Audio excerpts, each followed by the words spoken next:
abogada de muchos sindicatos, o de varios sindicatos, y una amiga de la casa, digo yo, porque ya estuvo con nosotros en varias actividades, así que es más casi profe invitada que invitada externa. Así que yo me callo, porque así la idea es que hagan exposiciones cortas para que haya mucho intercambio. Así que pónganse las pilas para preguntar, para intercambiar, para discutir. No, la idea es que no sea algo magistral, sino que sea un intercambio. Así mismo nos pidieron ellos. Así que, como ustedes quieran.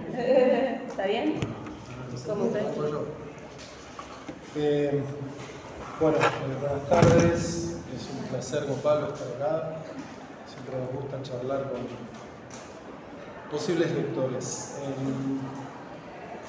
Yo les voy a contar que fue la Noche de las Corbatas, que fue un evento del aparato represivo militar, civil-militar, en 1977, que básicamente se llevó a 5 abogados laboralistas, que entre ellos, digamos, configuraban todos los perfiles posibles de abogado laboralista que había en ese momento en Mar del Plata. Uno de ellos, el más veterano, tenía apenas 50 años, era Norberto Centeno, que era el padre de la ley de contrato de trabajo, el redactor de la ley de contrato de trabajo. Un hombre muy conocido en el peronismo y en el mundo del derecho laboral, que había estado preso en todas las dictaduras, que había sido perseguido precisamente en su condición de abogado, exclusivamente, muy vinculado a los sindicatos y a los trabajadores. Y también era un gran teórico, digamos, en la época era lo que se llamaba un jurista de fútbol. Después estaba Jorge Candeloro, que era un hombre de la izquierda, que había pasado por la universidad, que era un militante, un dirigente estudiantil muy conocido, marxista-leninista, digamos, que no tenía nada que ver con el peronismo clásico, con el peronismo, si se quiere, ortodoxo que representaba Candeloro, pero había sido discípulo de Centeno, había aprendido con Centeno Jorge Candeloro. Y era un hombre muy activo, una verba muy encendida, digamos, y que siempre estaba también, como Centeno, junto a los trabajadores en todos los conflictos. Acá hay que hacer un pequeño aparte importante, que es en qué momento nos encontramos.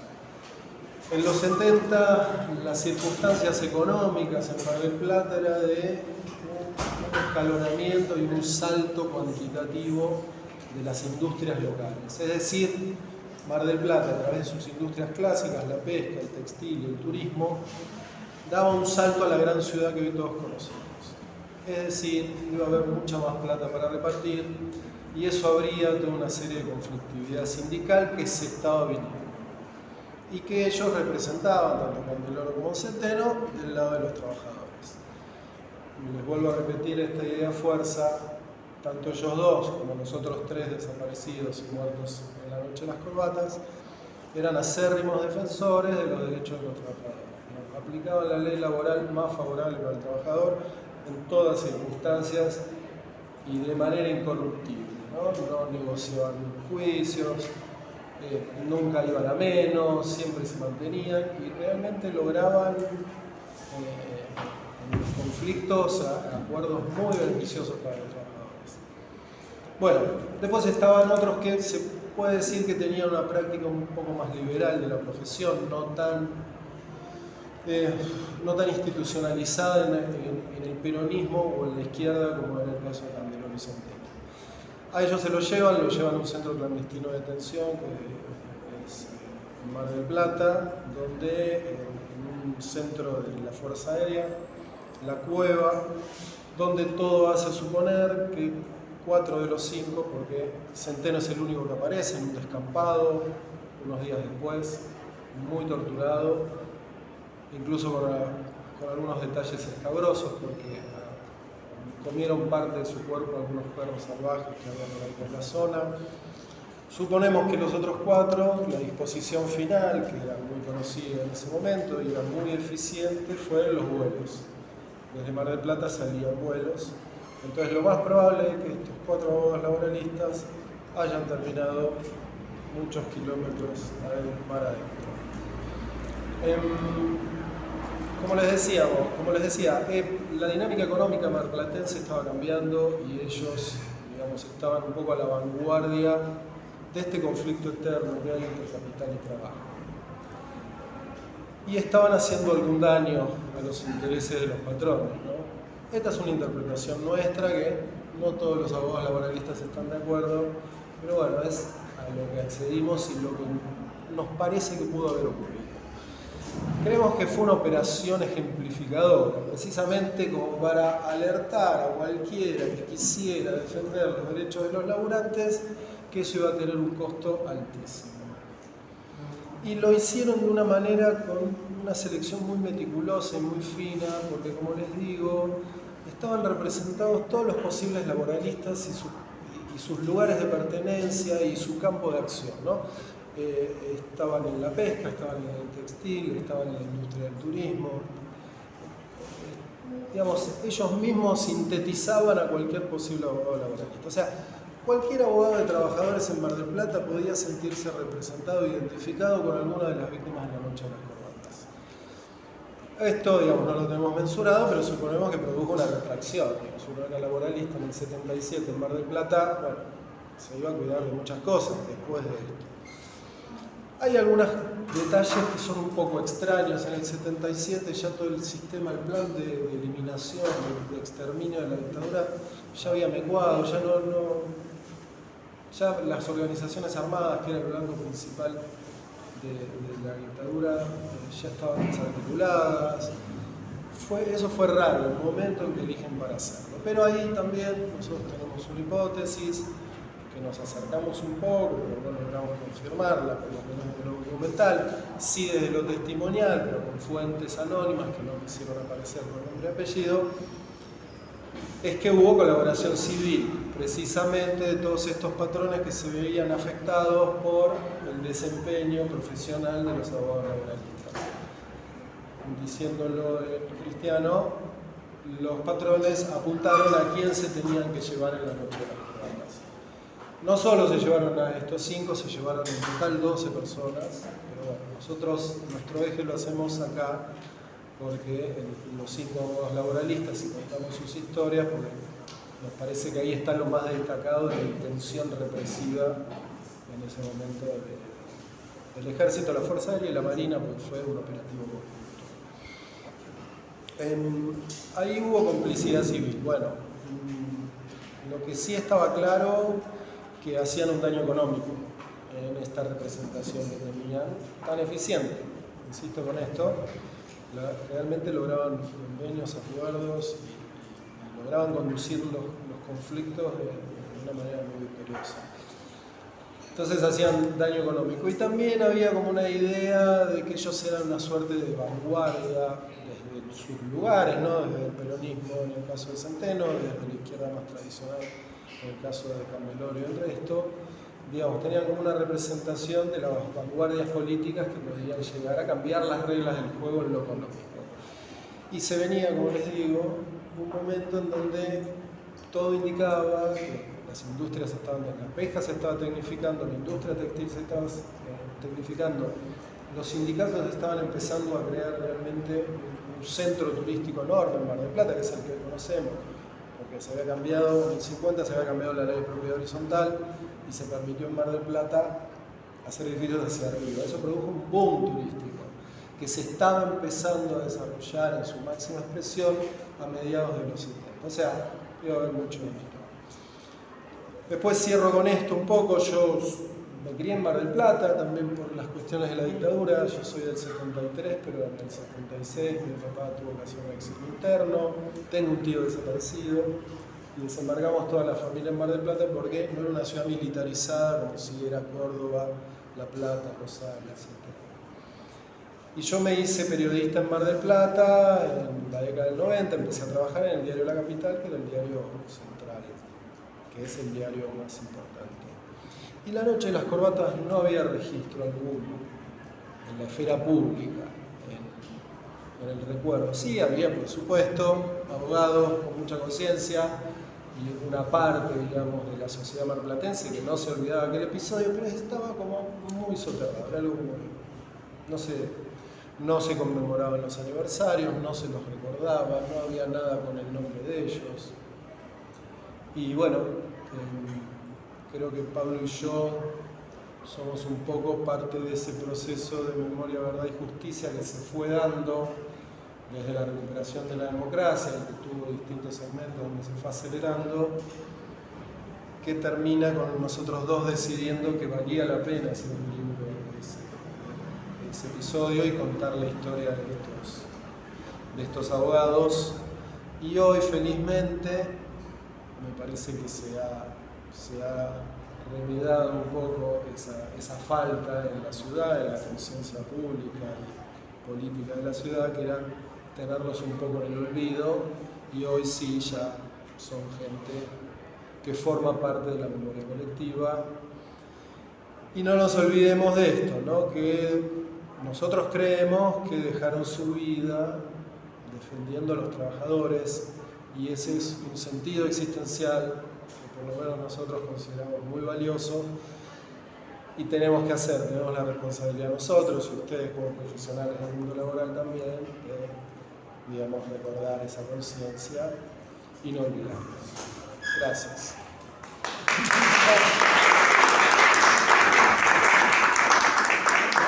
Perdón, ahora Pablo les va a contar cómo fue. Centeno es el redactor de la Ley de Control de Trabajo. ¿Qué pasa cuando llega la dictadura? Sí, no, tranquilo. Bueno. Vayan ahí anotando dudas, consultas, intervenciones. Gracias, Pablo. Lo que voy a agregar es un poco de contexto y completar algunos de los espacios libres. Porque hay algo que es central para entender qué pasa con este grupo de abogados laboralistas que eran abogados de sindicatos, por lo tanto ejercían derecho colectivo. Ustedes tienen bien claro qué es eso, ¿no? No, lo doy por hecho, digo, está clarísimo. No, porque en otros auditores es más complejo explicar cuál es la diferencia. Sí, no, ellos tienen una materia. Digamos, y ejercían derecho colectivo de una manera muy vinculada con los trabajadores. Eran abogados que estaban en las asambleas, que participaban de esas discusiones, porque muchas veces en esas discusiones, en las asambleas donde se determinaban medidas de fuerza, los abogados que ejercen derecho colectivo también son interpelados. Doctor, doctora, ¿se puede hacer esto como medida de fuerza? ¿No? Claro. Y por el otro lado, ellos y ellas tienen, en el momento de la negociación y de la firma de paritarias, de convenios, un rol muy importante porque son la apoyatura central para los trabajadores por el conocimiento profundo del derecho. Entonces, este grupo que ejercía el derecho colectivo, en el cual estaba el creador de la ley de contrato de trabajo prácticamente, era llevar al territorio la modificación legal que había hecho la dictadura, ni bien asume, porque hay algo que para nosotros fue central cuando nos preguntábamos por qué este grupo de abogados, que la primera ley de fondo de la Argentina que se modifica y se cercena es la ley de contrato de trabajo. Una ley que en el 74 es solicitada por el presidente a uno de los abogados laboralistas más reconocidos de la Argentina, que inicia un proceso por el cual discute con los sindicatos, discute con los abogados laboralistas, elabora un anteproyecto, va al Poder Ejecutivo y ese anteproyecto, corregido, mirado, modificado, va a diputados y se discute en las dos cámaras y se convierte en ley. Posiblemente sea una de las leyes con mayor debate de la Argentina, por ese proceso. Esa ley tenía 301 artículos. Antes de cumplirse un mes del golpe, a la ley le modifican 98 artículos y le eliminan 25.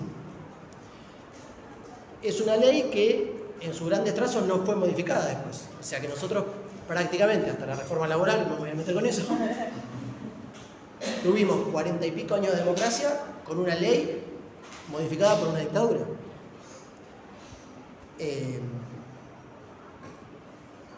¿Qué planteaba esa ley? Un montón de cosas, pero yo voy a marcar 2 o 3 cuestiones que para mí que para nosotros fueron centrales para entender qué había pasado y por qué un año después se cargan a este grupo de abogados laboralistas que representaban todo lo que planteaba, lo que explicaba Felipe. Tenía una limitación a la tercerización laboral que implicaba que prácticamente solo era posible la tercerización laboral en los casos que no eran tareas normales y habituales en las empresas, o sea, una parada para modificar una máquina puntual, para hacer una limpieza específica que hacía un grupo muy tecnificado de trabajadores y que no estaban dentro de esa planta. Y además durante ese periodo, si no me equivoco, les tenían que pagar según el convenio que regía la empresa, ¿correcto? ¿Qué quiere decir esto? Que si un grupo de trabajadores iba a hacer una tarea específica que no se podía hacer en planta en una metalúrgica, cobraban como metalúrgicos durante ese periodo. Si tenían que hacerla en una fábrica aceitera, cobraban como aceiteros. Tenían la posibilidad de hacer retención de tareas, que no es una huelga, sino que es la posibilidad de, cuando la empresa que paga por una fuerza de trabajo le quiere hacer al trabajador o trabajadora hacer una tarea que, por ejemplo, pone en riesgo su integridad física, no dice, esta máquina no tiene las medidas de seguridad para que si yo empiezo a trabajar no me coma las manos. Entonces eso no es una huelga, es otra cosa. Y tenía protección de despido por embarazo y tenía 4 años para reclamar después del despido.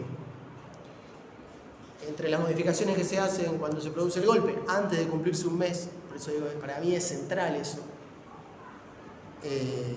se flexibiliza la tercerización laboral, se saca el derecho a discutir una sanción disciplinaria, se elimina lo de indubio pro operario, se prohíbe la huelga y se prohíben las retenciones de tareas. O sea, se prohíben prácticamente las únicas herramientas que tienen los trabajadores y las trabajadoras para poder defenderse en una relación laboral.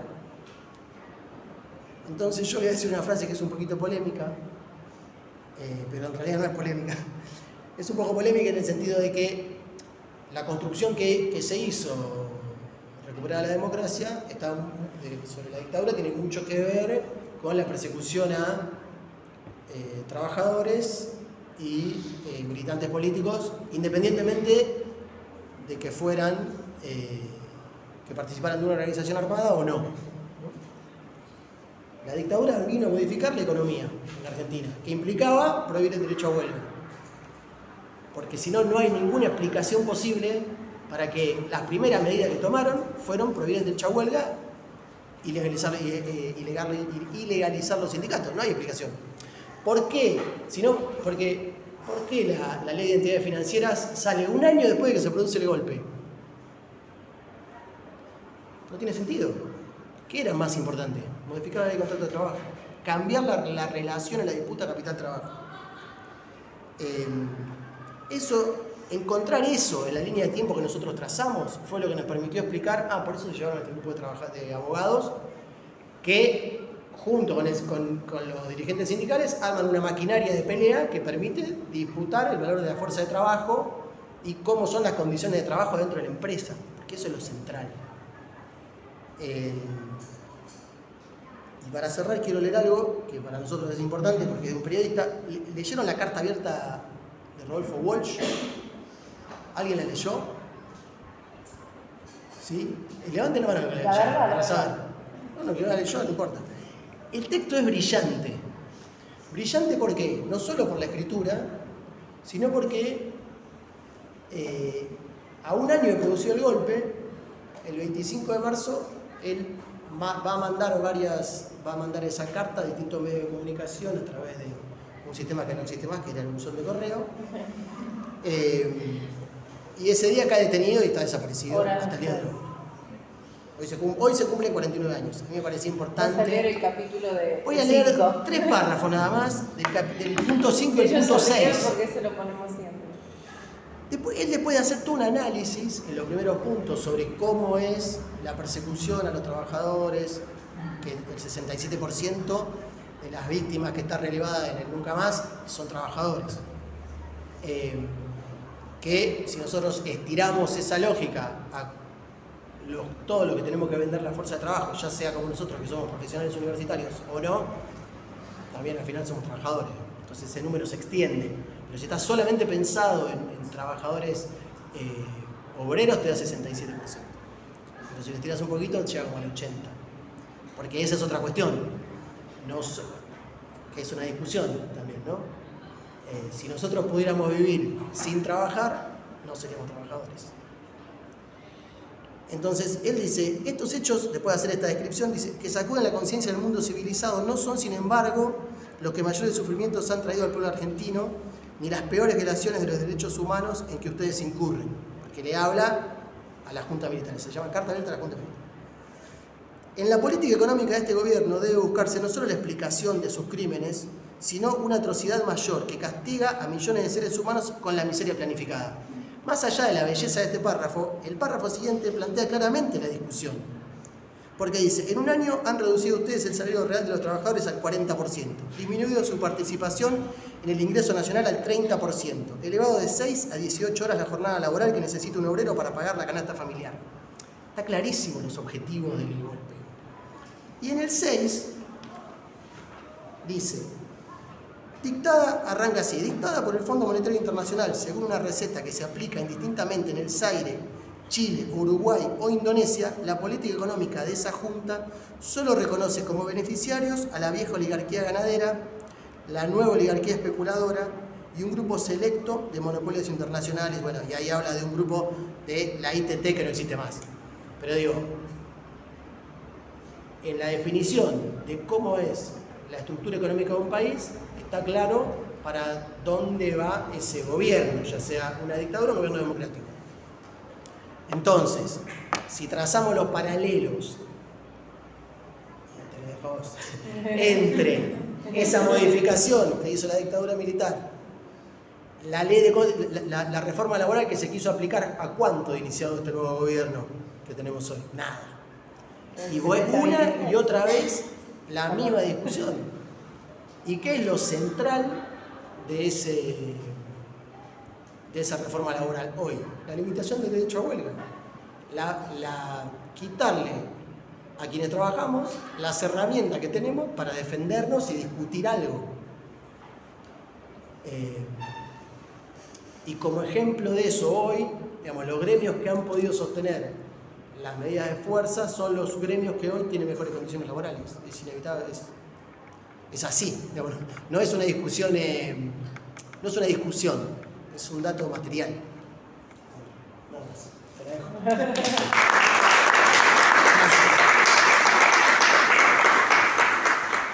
Lean la carta. Y después habla de las comisiones internas, la negociación colectiva, etc. O sea, como ahí está muy explicado todo. Gracias, Cintia. Todo tuyo. Bueno, no sé, o sea, me armé un esquema un poco técnico y no quiero ser demasiado técnica, o sí, vamos a ver para dónde va la cosa. No, lo primero que recordaba es que creo que está en el libro de ustedes, cuando los van llevando a la cueva y los milicos dicen, ¿pero qué es esto, la noche de las corbatas? Pero acá la justicia la impartimos nosotros o algo así, ¿no? Sí, siempre eso. Sí. Piel de gallina. La otra cuestión es que en el 2014 se instituyó por ley que el 7 de julio es el Día del Abogado Laboralista, precisamente en reconocimiento a la labor de estos abogados laboralistas y a, digamos, lo que significa ser abogado laboralista, defensor de trabajadores y trabajadoras y organizaciones sindicales, obviamente. Jerarquizarlo, reconociendo por ley que hay un Día del Abogado Laboralista, me parece que hace a nuestra historia más profunda en los términos que entendemos el mundo del trabajo. Yo me voy a montar un poquito en lo que explicaba Pablo en relación a estos años 70 tan convulsionados, ¿no? De tanta movilidad social, de tanta actividad sindical, instaurado el peronismo en el 73, con la negociación colectiva a full, los principales convenios colectivos de trabajo se negociaron del 73 al 75, bueno. Y obviamente Centeno tenía un rol central en todo esto y precisamente por eso él sabía que cuanto más feroz fuera el proceso, digamos, de persecución, sus días estaban contados, digamos, desde Conintes en adelante siempre de alguna manera supo cuál era su misión, digamos, dentro de la defensa de los laburantes. Bueno, finalmente le encomiendan la redacción de este anteproyecto, tomó obviamente las leyes laborales dispersas que se habían dictado en el país hasta el 73, jurisprudencia, doctrina nacionales, convenios de la OIT que ya existían un montón, recomendaciones de la OIT, doctrina, y con eso armó este anteproyecto. Y en parte de los fundamentos se le explica la razón de ser o la esencia filosófica de esta ley de contrato de trabajo y pone de relieve que se trata de devolverle a las personas que trabajan su dignidad. Toma un poco la constitución de la OIT también, que dice que el trabajo no es una mercancía, y dice, bueno, acá estamos hablando de la dignidad de la persona que trabaja. Y justamente porque la producción está organizada de una manera que genera que se cometan errores o abusos, entonces es necesario que una ley proteja a los trabajadores. Recordemos que en el año 57 se reformó la Constitución Nacional, se incluyó un artículo 14 bis que dice que al principio, ¿quién me cuenta? Primera frase del 14 bis, alguien que la sepa, todos la saben. Bueno, como todos quieren hablar, la voy a decir yo. El trabajo en sus diversas formas gozará de la protección de las leyes que asegurarán al trabajador. ¿Qué quiere decir esto? El sector empresario dice es una protección de doble vía, se protege al trabajo y se protege al capital.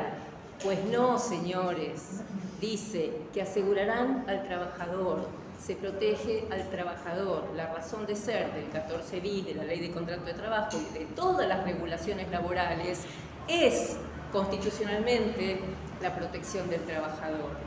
Y cualquier norma que se dicte que proteja al empleador será inconstitucional y no podrá aplicarse.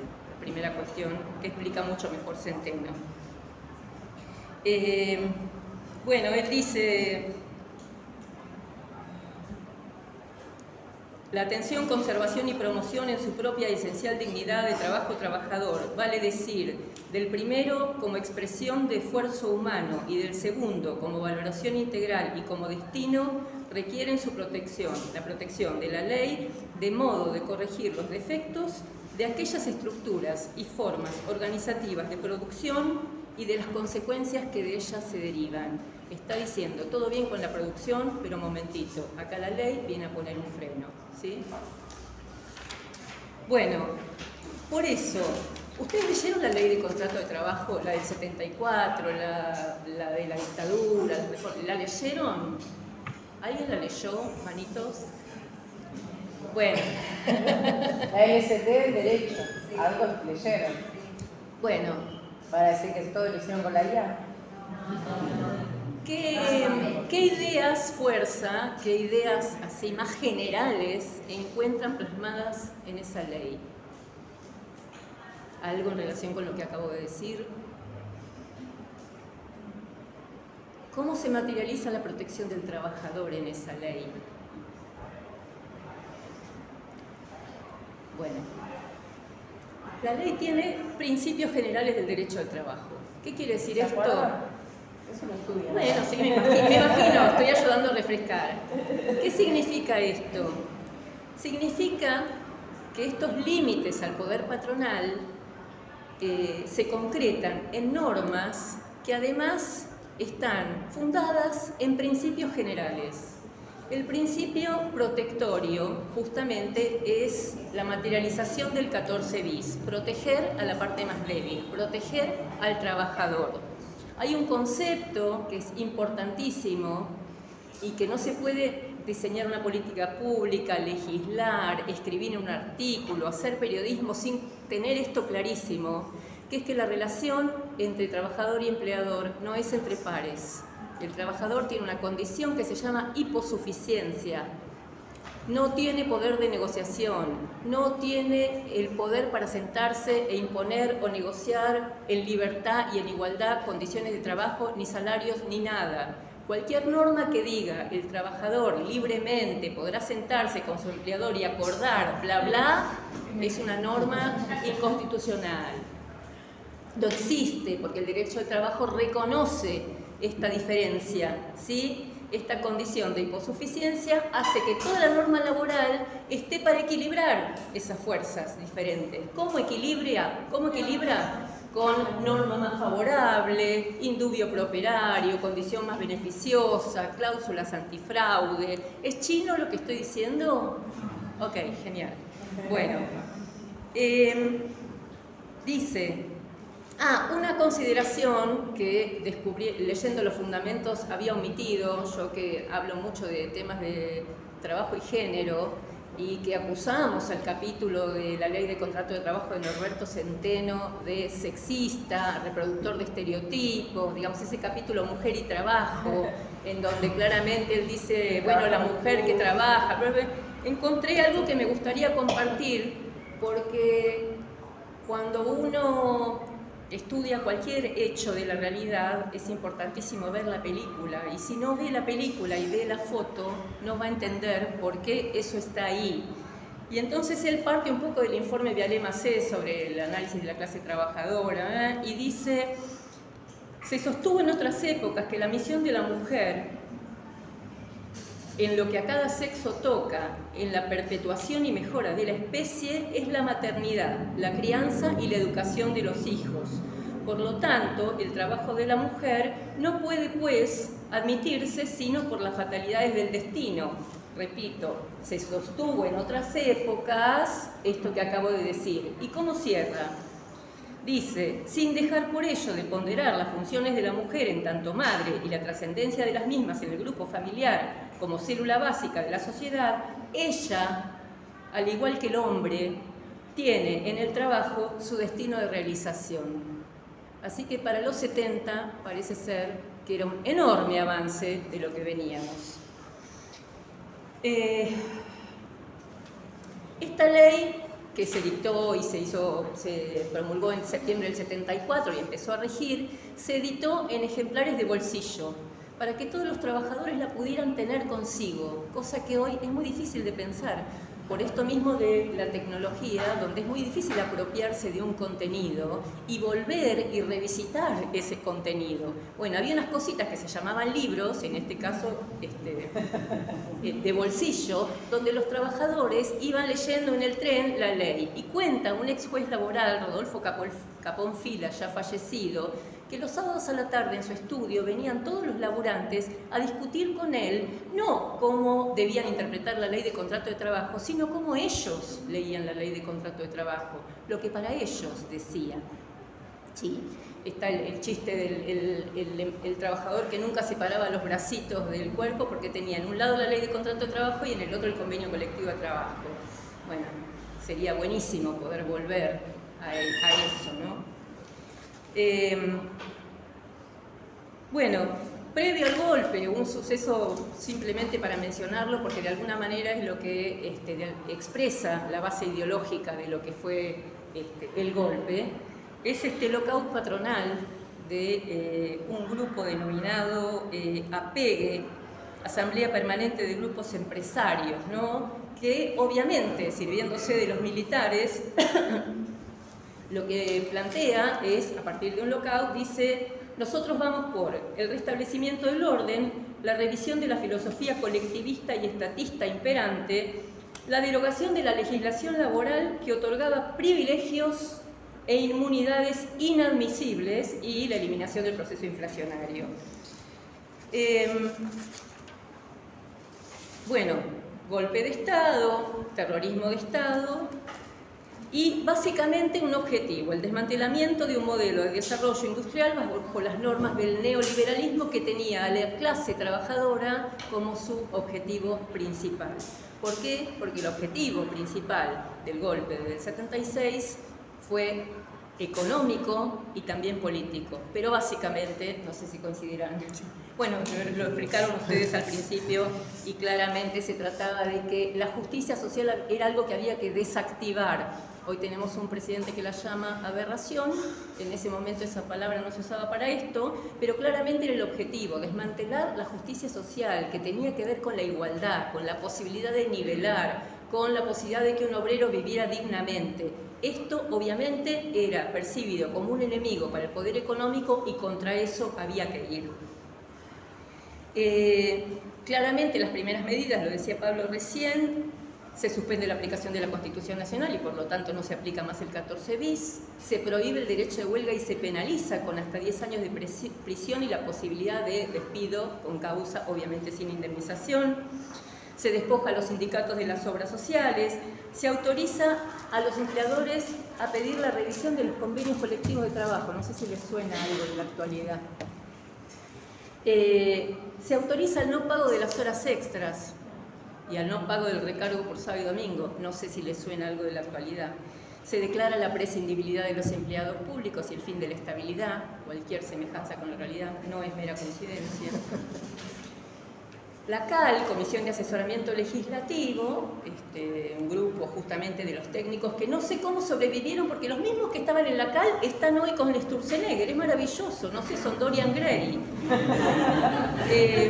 La cuestión es que ellos escriben la regla estatal 21297. ¿Por qué regla estatal? Porque no es una ley. ¿Por qué no es una ley? Porque el Congreso no estaba en funciones, ¿sí? Son los milicos, como dijo Pablo, rompiendo la ley de contrato de trabajo en 1000 pedazos, 130 artículos entre, como decía Recalde, torturados y desaparecidos.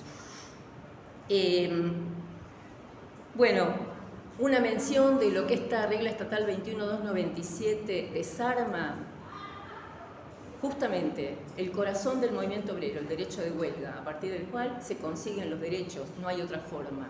Había 3 artículos, uno que decía que no se puede despedir al trabajador que hace huelga, otro que decía que no se pueden contratar trabajadores para sustituir a los huelguistas y un tercero que decía que están garantizados los salarios durante la huelga. Estos 3 artículos afuera.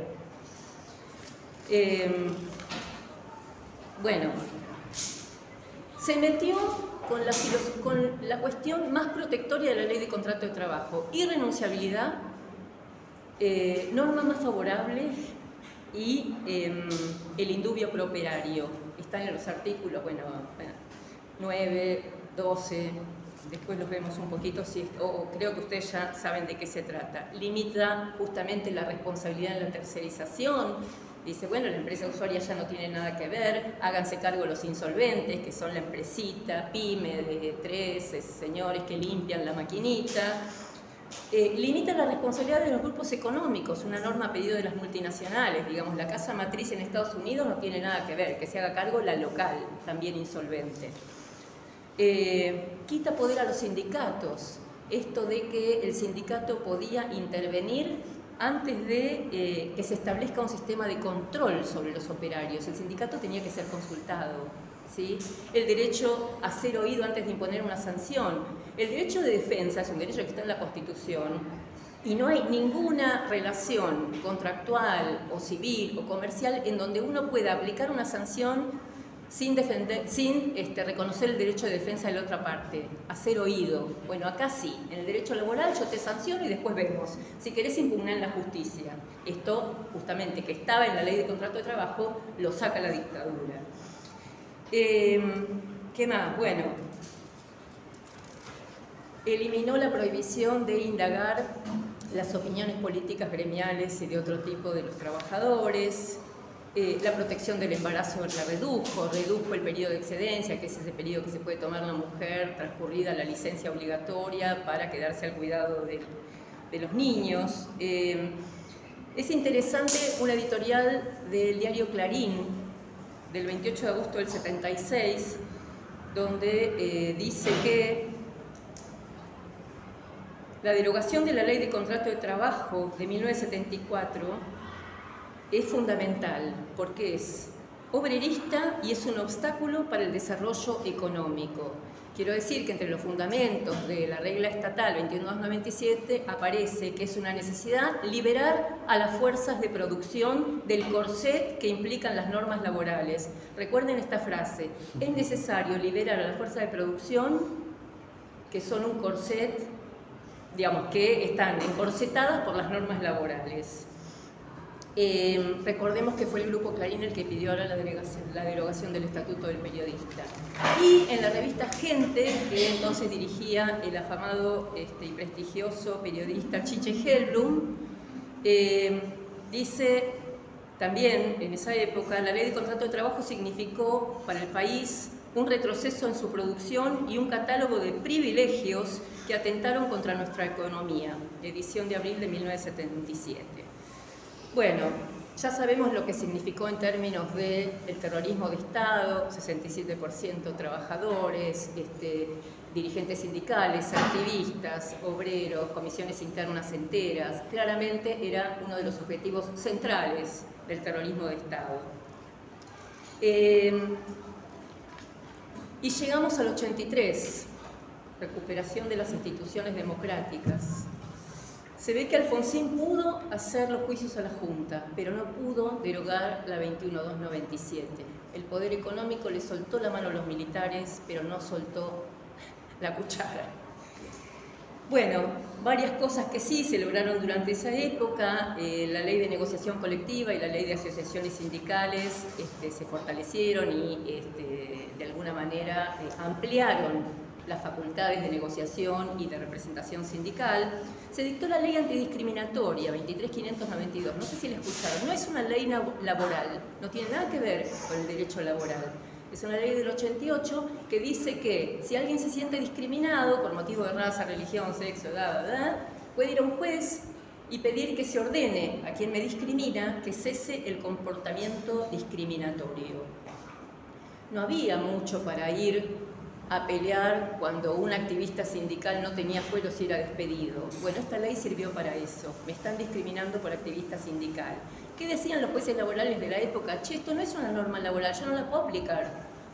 Bueno, si un ciudadano común tiene derecho a ser protegido por la ley antidiscriminatoria, un trabajador no pierde su condición de ciudadano por entrar a la fábrica. Al contrario, entra a la fábrica con sus derechos de ciudadano, con sus derechos humanos, con su dignidad. Por lo tanto, esta ley, pese a la resistencia inicial, se empezó a aplicar como ley protectoria de los trabajadores, del despido de la mujer embarazada, despido del trabajador portador de HIV. Lo menciono porque fue del 88. Bueno, menemismo, lo conocen todo, proceso flexibilizador, contratos basura, todo lo que, las pasantías, los contratos temporarios y sobre todo una corte de la mayoría automática. La Corte Suprema de Justicia del menemismo convalidaba todo lo que hacía el gobierno de Menem. Finalmente cayó en el 2001 y por presión básicamente de lo que estaba pasando en ese momento, pero la complicidad de la Corte en la época menemista frente al proceso flexibilizador fue flagrante. Privatizaciones, ley de privatización de los saberes jubilatorios en manos de las AFJP, privatización de la salud de los trabajadores con las ART. Bueno, voy rápido. De la Rúa, Alianza, Ley Banelco, ¿le suena? Fin de la ultraactividad, ampliación del periodo de prueba, huelga en los servicios esenciales. Bueno, kirchnerismo 2003-2015, ahí se empiezan a recuperar algunos de los contenidos de la 20744 de Centeno.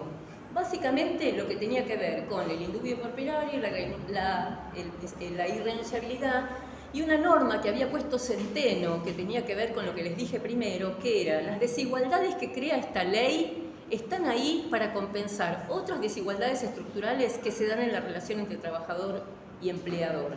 No estoy discriminando, estoy creando desigualdades de signo contrario. Y esto es necesario para igualar y para proteger. Bueno, durante el kirchnerismo se vuelve a recuperar esta norma que es clave como materialización del principio constitucional de igualdad. Bueno, muchas cosas, pero no quiero abundar más. Macri intenta hacer una reforma laboral y obviamente no lo logra en el Congreso, pero en los considerandos encontramos la frase: es necesario liberar a las fuerzas de producción del corset de las normas laborales. Y llegamos a la era Milei con esta tríada de DNU 7023, ley bases y ley de modernización laboral. Ley de modernización laboral repone todo lo de la dictadura que habíamos logrado recuperar en el proceso democrático, y a esto le llama modernización. Algunos ejemplos: saca la justicia social como uno de los fines de la regulación laboral. saca la imposibilidad de renunciar individualmente a un derecho. Dice, yo solita en el despacho de recursos humanos me ponen acá una hoja, un papel y me dicen, mira, ahora en lugar de 1.000.000 vas a cobrar 700, firma acá. Antes, si yo firmaba, eso es nulo. Ahora, con la ley de modernización, vale. ¿Qué más? Bueno,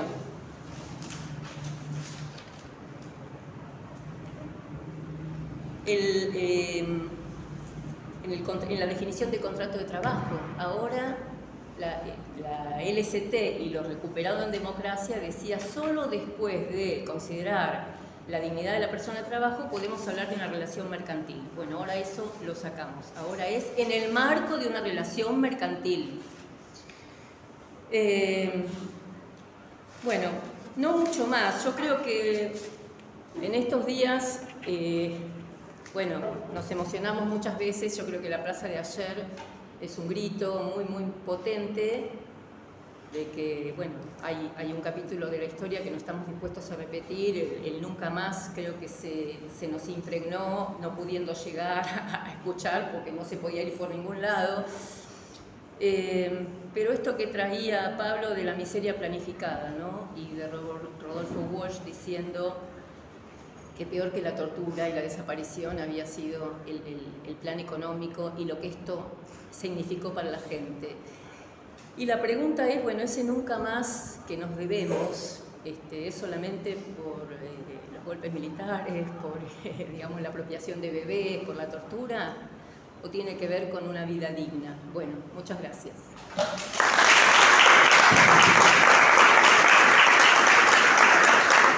Gracias. ¿Querían comentar algo? No, ustedes no, por ahí querían hacer un... Bueno, gracias y les damos ahí la palabra abierta a ver quién rompe el hielo. Preguntas, comentarios, tienen tanto una experta en la legislación y temas sindicales y también a los autores del libro sobre la noche de las corbatas.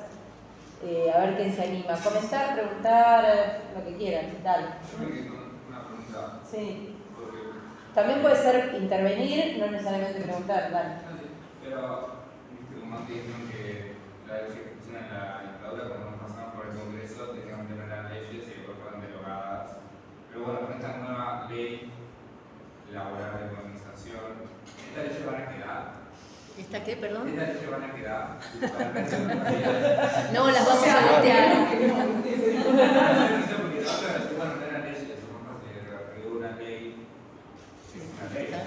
Sí, se puede modificar, por supuesto, siempre una ley se puede modificar, el tema son las voluntades políticas. Claro. Está claro, y yo quería hacer una salvedad que, a diferencia de aquella época, cuando sí había una conciencia de clase, y los trabajadores y los sindicatos, digamos, hacían un trabajo social, de conciencia, de quién es quién, ahora eso está un poco difuso.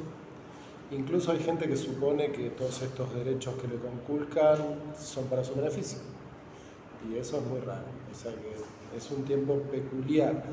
Pero lo que vos decís, sí, por supuesto, tiene fuerza de ley, fue aprobada por el Congreso, por las mayorías requeridas, fue promulgada por el Poder Ejecutivo, o sea, legalmente cubre todos los espectros necesarios para que tenga fuerza de ley. El tema es la política. Y qué hacemos desde lo individual, porque también escuché mucha gente decir no se puede seguir negando que se necesita una reforma laboral. Y vos decís, ¿qué? ¿Por qué? O porque esa. Por el corsete, que vos decís, pero la verdad que todas las reformas laborales que yo recuerde y que haya leído, siempre fueron en detrimento de los derechos de los laburantes, o sea, de todos nosotros, porque acá no creo que haya ningún millonario que pueda vivir sin trabajar, ¿no? Bueno, entonces somos todos trabajadores. No, yo va a ser más preciso. Sí. Digo, no, Sí. algo como, más filosófico, digamos, como sociedad, o sea, la sociedad es una sociedad de cultura y de leyes construida por todos nosotros. No hay cosas naturales. Entonces, eso que vos planteás, y es un problema de relaciones de fuerzas. Las leyes son el resultado de relaciones de fuerza y de contextos históricos. Digo, por qué a partir de los años 40-50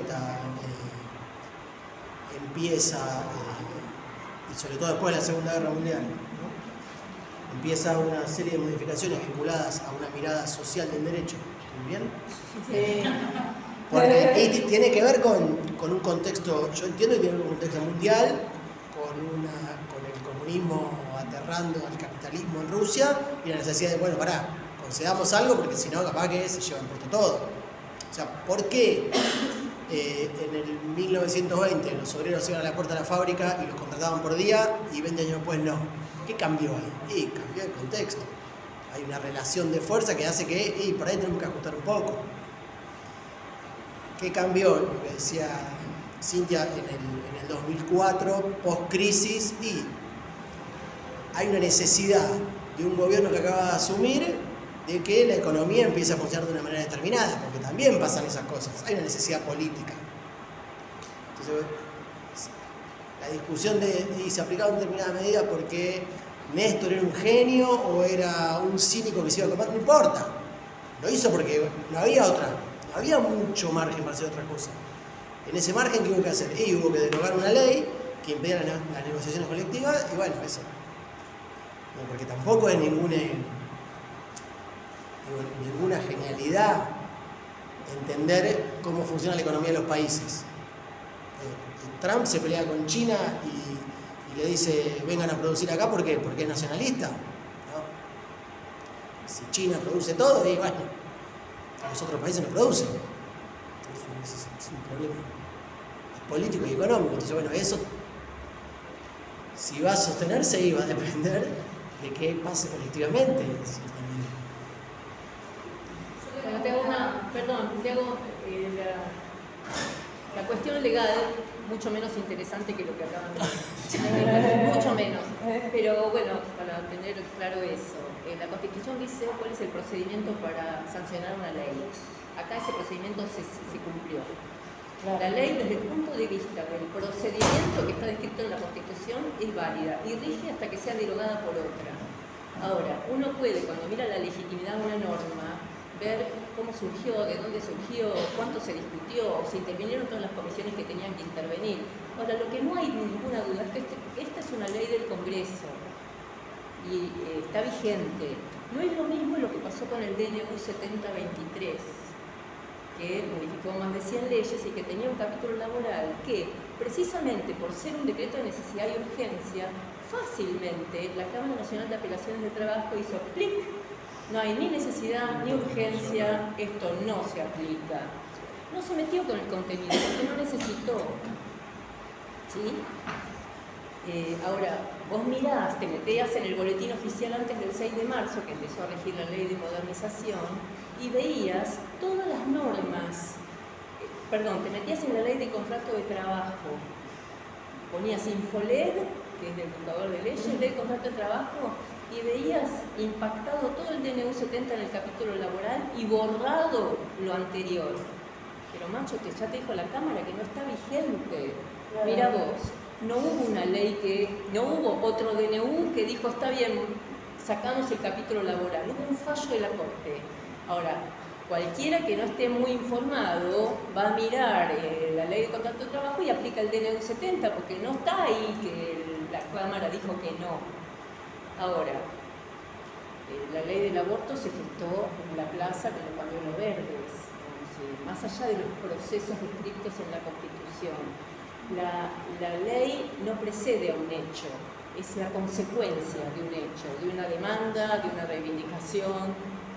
Esa es la ley que se supone más legítima, pero bueno, tenemos una ley de Congreso. Sí, para necesito acordar algo.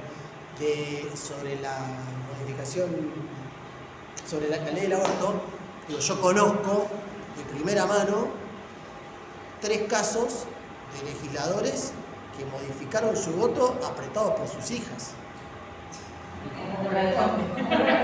Entonces, así, literal, entonces, pero ¿cómo? Y es el resultado de una relación de fuerzas.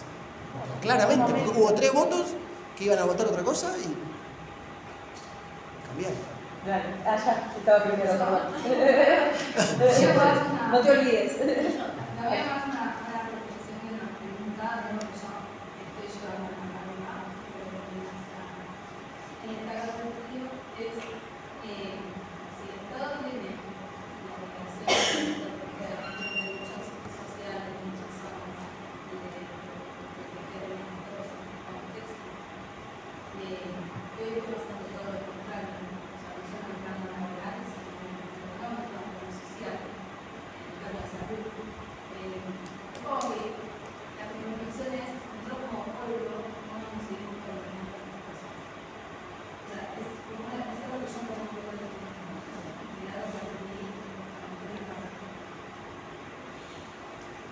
Allá, acá, ¿no?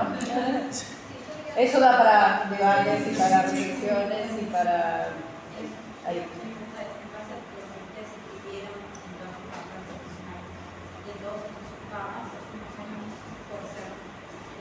¿Hubo algún tipo de censura que ustedes escribieron y dijeron mucho y no dijeron? No, porque el déficit que lo conté al principio es esto de que, bueno, nosotros hubiéramos querido avanzar sobre la confirmación de las complicidades civiles del empresariado marplatense que en convivencia con grupos parapoliciales del CNU, de la Representación Nacional Universitaria, dijeron a Candeloro, a Centeno, a Lais, a Destino. ¿Por qué? Porque competían con ellos, porque los molestaban, porque les hacían perder plata, porque les sublevaba la tropa, etc. Bueno, eso como periodistas nos hubiera gustado poder confirmar eso. Pero después no hubo ningún aspecto de lo que nosotros digamos, no, esto no. Sí hubo un tema delicado con respecto al juez Hoff, que era un juez que a partir de la recuperación de la democracia, un juez provincial, sacó chapa de un hombre muy interesado por los derechos humanos, por la bioética, etc. Y tuvo algunos fallos resonantes y la Secretaría de Derechos Humanos inició un jury por su desempeño en la tramitación de los habeas corpus de la noche de la. Básicamente le llevaron el habeas corpus de Candeloro, él radió a las fuerzas de seguridad y a las fuerzas armadas si tenían el cadáver, que es algo de facto, es algo que hace de rigor cualquier juez cuando recibe el habeas corpus, y efectivamente el ejército le dijo, sí, lo tenemos nosotros y lo matamos. Y él no convocó a la familia, no reabrió el expediente, no citó a declaración a nadie, se hizo bien el movimiento. Pero por otro lado salvó a uno de ellos, de los que había sido secuestrados en la noche de las corbatas, Carlos Bossi, y lo rescató. Hizo una suerte de lista de Schindler de quién tenía que morir y quién tenía que vivir. Y fue un conflicto muy grande en la ciudad y sobre todo en los organismos de derechos humanos, porque algunos decían, bueno, este es un juez muy piola, bueno, pero acá tiene una mancha dramática muy importante. Y fue todo un tema, terminó siendo, digamos, se utilizó siempre, dijo que una persecución, que lo atacaba. Ese fue un capítulo que le pusimos especial atención, equilibrios, delicadezas y trabajos, porque digamos, estás como muy susceptible de que te ataquen, te critiquen, te invaliden. Pero después, no. Bueno, yo tu pregunta fue más general, ¿no? Sí, más o menos, habiendo tanta censura, volviendo a la democracia, siendo más periodistas. Igual el libro es de 2016. Sí. Claro. No, pero si vos lo planteas en términos de la censura previa como periodista, trabajando en medios de comunicación y demás, en general lo que ocurre y que atraviesa a todos es que el problema central no es que te prohíben escribir algo, sino es los temas de agenda que definen los medios, que dicen estos son los temas importantes y que por supuesto como son empresas Si no escribís eso, te vas. no, eso sí, lo que ocurre más es con la definición de agenda, digamos. Entonces, por ejemplo, no sé, el espacio que se da a temas gremiales, en general que es muy chico, no existe. Y nosotros hoy vivimos acá, el golpe de Estado, lo primero que modificó es la primera ley de fondo que cambia es esa. Entonces es importante, ¿verdad? Es un tema menor. Ahora, prácticamente no hay espacio. Digo, es como de agenda más que de censura en general. Después sí hay casos. Es un formato libre. Las editoriales no están interesadas en circunscribirte, salvo que digas barbaridades o cosas que eventualmente pueden ser reprochadas. Juicio para ellos. Claro, más como un problema de asignar político a legal. terceros, ese tipo de cosas. Pero si no, las editoriales no les importa. Distintos son los medios que tienen una línea, que juegan partidos, que participan de las relaciones con las editoriales, tienen que ser una línea. Bien. Sí, bueno, yo tengo una observación, bueno, es una pregunta igual con respecto a lo que decía Pablo. En el sentido de que en la dictadura se buscó justamente modificar la ley perjudicando a los trabajadores para mejorar la economía. Lo mismo me gusta que se quiere hacer en el día de hoy. No entiendo la relación de perjudicar a los trabajadores para mejorar la economía si una ley por sí sola no genera trabajo, salvo que no se den las condiciones para generar trabajo. No, Para mí yo lo que creo es, a ver, claramente lo que hace que la economía funcione es la política económica. Eso no hay ninguna duda. Un país que en medio de una guerra comercial, un país como la Argentina, de desarrollo medio, con una industria que fue siendo reprimarizada en los últimos años, abre la economía para la importación, ¿y qué va a pasar? No es muy complejo. O sea, China es un país que el Made in China, que hablas de que se hacían los chistes hace 20, 30 años atrás, no existe más, porque los productos de China hoy son de altísima calidad, o no, tienen como todo el espectro. No tenés margen de competir con un país que tiene una escala de producción, o sea, no hay que ser un cráneo.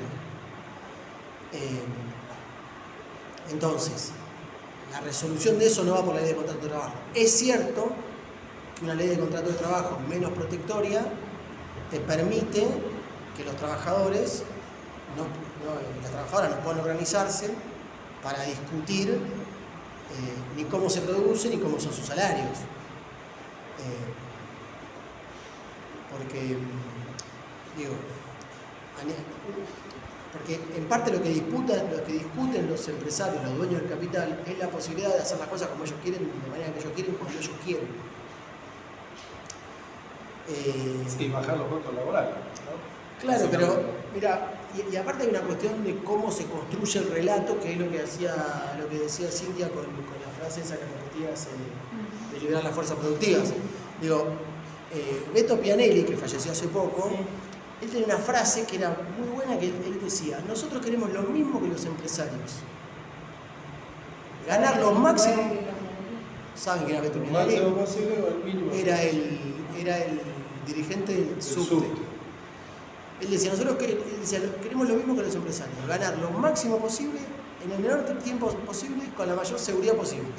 Y dice: lo decimos nosotros y somos vagos. Lo dicen los empresarios y son unos genios. Y es la misma lógica. El problema es de dónde se mira.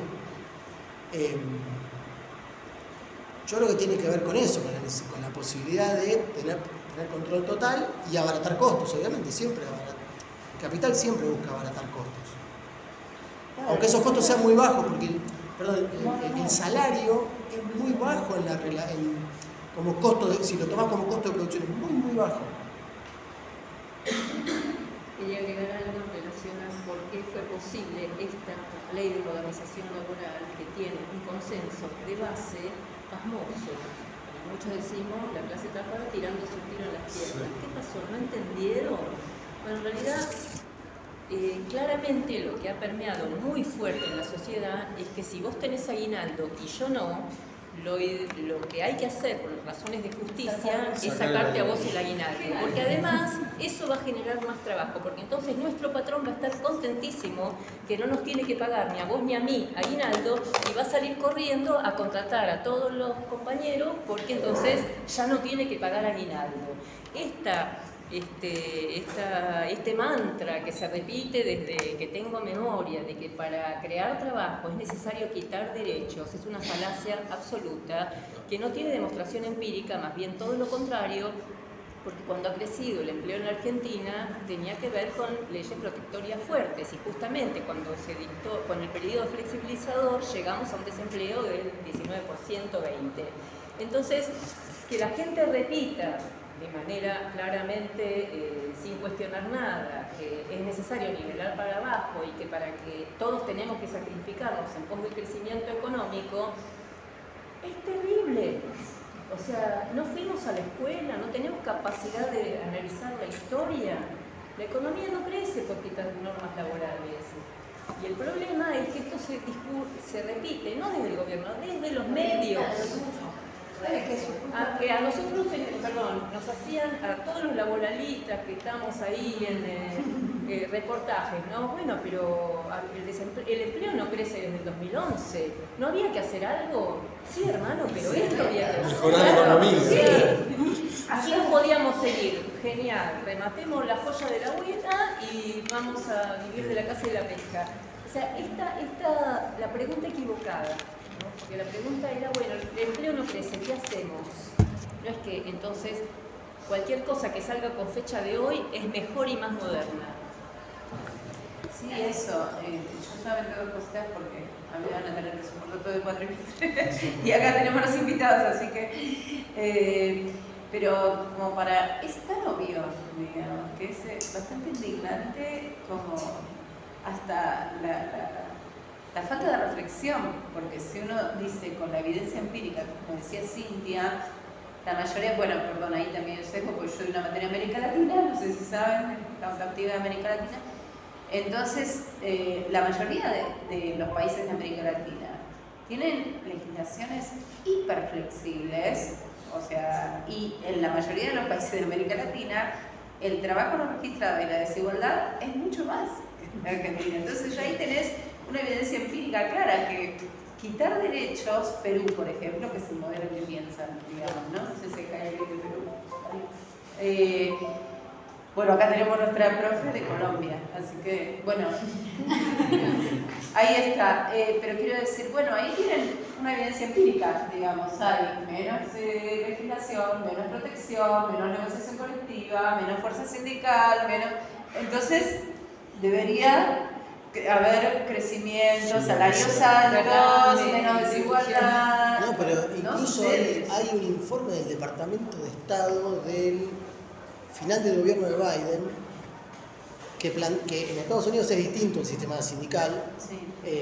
Entonces, en realidad es muy, muy chiquitito lo que está sindicalizado y explica en Estados Unidos el gobierno de Biden, ¿no? Claro, o sea, no es la dice revolución que socialista. no, ni cerca.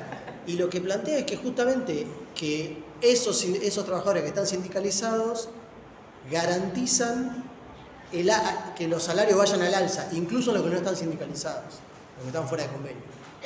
Porque eso obliga a tirar para arriba, como ellos logran una mejora salarial, al resto no les alcanza al resto, no es como acá. Que vos cuando estés afiliado al sindicato, el sindicato pelea por el salario y el salario le llega a todos. Entonces tienen que empezar a equiparar y terminan llevando al alza al resto de los salarios. Bien, había algo que decir por allá. Una cosita más chiquita, salió hace poquitos días un artículo en donde la CAM, la Unión Industrial, que le piden al gobierno que pare, que no aplique todavía la reforma laboral, porque la gente no tiene plata en el bolsillo y si no hay consumo, parece que lo entendieron ahora, no van a poder producir más, aunque no haya negociación colectiva, puedan flexibilizar la jornada y todo lo demás. Así que parece que se les escapó la tortuga. Y están diciendo, bueno, está bien, no la vamos a aplicar. ¿Qué vamos a hacer? Vamos a esperar con la reglamentación. Ridículo, esta ley no necesita ser reglamentada para ser aplicada, pero fue un pedido de la UIA y de la CAME. O sea, más claro que eso. Allá, por ahí. Sí, yo quería agregar nada más a lo que está la compañera acerca de cómo el pueblo permite que se aprueben estas leyes. Era justamente lo que explicábamos acerca de que hay una pérdida de la solidaridad colectiva en el pueblo y cómo se fue gestando ya desde hace tiempo la idea del individualismo, como que lo que afecta a mí no, que yo pensaba solo, que se pierde la idea justamente de la ¿no? La frase de nadie se salva solo. Bueno, pasa mucho eso hoy en día, hay mucho, no sé si odio, pero hacia el prójimo, ¿no? Exactamente, es el individualismo básicamente. Y es por eso que en eso se apoya el gobierno, entiendo yo, para poder impulsar esta ley. ¿Por qué? Porque no va a haber una reacción del pueblo como lo bastante contundente para poder frenar ese proyecto. Parece haber como una desconexión del individuo de lo colectivo, ¿no? Como yo no soy parte de nada colectivo, mi suerte la defino yo. Pero en un punto también es una reducción del pensamiento abstracto por no entender que vos sos parte de un conjunto. Entonces, si tenés un trabajo y sos asalariado, bueno, sos asalariado, sos parte de ese universo, no te vas a convertir en Galperino, en Jeff Bezos. Vas a ser un asalariado toda tu vida y tus opciones de vida van a ser dentro de ese espacio. Entonces, defender ese espacio. Pero también en contraste con, bueno, gente que no, que sigue, apostando y trabajando y militando lo colectivo. Es medio una verdad de perogrullo, pero no hay forma. Como la memoria, ¿no? Siempre es una disputa, digamos. O sea, parte de lo que nosotros hacemos en la memoria. También me parece que no hay una solución. Esto la doctora lo sabe muy bien. Hay un conflicto eterno entre capital y trabajo. y más en un sistema capitalista de producción, que nosotros nunca nos fuimos de ahí, ¿no? Siempre estuvimos ahí, nunca se planteó otra cosa. O hubo esbozos. Para que vean cuál es el contraste entre lo que pudo ser y lo que no fue, en el preproyecto de Centeno estaba la estabilidad permanente, o sea que el trabajador entre el despido o el empleo podía optar por el empleo y nadie le podía decir nada, salvo en casos flagrantes de faltas graves. Pero o sea, no te podían despedir. Y lo que Centeno, digamos, trataba de auspiciar con esa norma, que finalmente no llegó porque toda ley es parte de un proceso y una negociación política. Eso no quedó, pero Centeno lo que pretendía era que, bueno, vos una vez anclado en ese derecho de no me pueden rajar, no me pueden sacar el mango, no me pueden sacar la olla de comida, bueno, puedo pensar en otro tipo de vida, donde no estoy acuciado por tener que cubrir mis necesidades básicas, puedo proyectarme en un sentido más trascendente. No sé, ser músico, dedicarme a la asistencia social o lo que se les ocurra. Bueno, eso no quedó, pero era una ley de avanzada, ¿no? Y en ese momento yo creo que era una de las más, corríjame si me equivoco, doctora, era una de las, era de vanguardia. Era una muy buena ley con sus límites, porque además fue una ley, no fue un código, esa es otra discusión en la época, porque una cosa y no otra. Hoy quizás tendríamos un código de trabajo, donde se fijan todas esas cosas. Tenemos una ley de contrato de trabajo. Bueno, nos ponemos muy técnicos, pero es cierto lo que dice el compañero, hay una desconexión, soy yo solo contra el mundo y solito. También es que no es un fenómeno argentino eso, ¿no? Digamos, un poco lo que decías vos, o sea, hay una discusión que tiene que ver con eso, ¿no? Hay cambios culturales, hay cambios, bueno, pero bueno, como todos los cambios, ¿no? O sea, son susceptibles de volver a cambiarse, digamos, un poco volviendo a lo que decían por allá. Dale. Sí. Sí. Ahora veo que un montón de noticias que están hablando de gobiernos de derecha. Yo no tengo entendido, por ejemplo, la que es el más extremo de quitar derechos. Y no estoy siguiendo todo, pero en principio fuerza. creería que sí. Está haciendo mérito. Vamos a ver, ¿no? ahora, claro, porque en Uruguay justamente volvió la izquierda ahora. Y Lula no logró modificar, eso también es importante, porque a veces cuando, para decirlo claramente, ¿no? Cuando el capital o cuando una fuerza avanza, ¿no? Después, cuando se puede hacer retroceder, que era un poco lo que decía Silvia, no retrocedes a lo que era la ley anterior. O sea, un poco ahí quería traer el contrapunto con lo que vos mencionabas, para comentar a ver si estabas de acuerdo, que supongo que sí. Por ejemplo, una de las críticas que se le hace, ya que estamos ahí para poner un matiz o por izquierda, si se quiere, el kirchnerismo es, bueno, que no se avanzó en muchas cuestiones de un poco más, ¿no? Como para retomar eso. Bueno, probablemente no se podía, digo, no estoy ahí yo para eso, pero alguna de las cuestiones que se discuten es esa, ¿no? Como, ¿por qué no se avanzó más? Porque esos, ¿cuántos artículos eran que se modificaron? 130. 130, claro. Sí, se avanzó, se mejoró la 25877, bueno, hubo todas esas mejoras que algunas, obviamente, hizo una pintura Cintia.